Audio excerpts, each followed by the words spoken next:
Customer brought in a 2008 Honda Accord. Check engine light flashing, engine misfiring and shaking.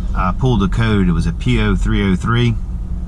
Random misfire on number 3 cylinder. What I did was, I pulled a schematic to see on this V6 cylinder which one was the number 3 cylinder. It sits in the car like this.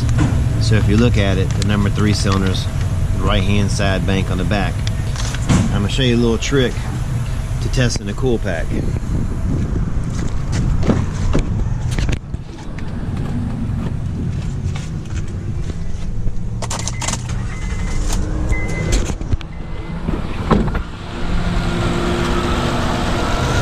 What you're going to do is remove the coil pack with a 10mm nut on it and secure it along here.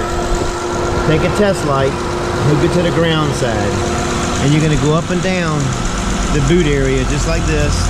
Make sure that the boots are okay and there's no arcing in it. It's going to come right here on the side here in the front. When you hold it, you're going to see an arc. So you know your coil pack is working just fine. The next thing you do is we'll remove the spark plug and examine it. We remove the plug, we examine it, and you can see it's oil fouled out. So simply by replacing the plugs, it should take care of this problem.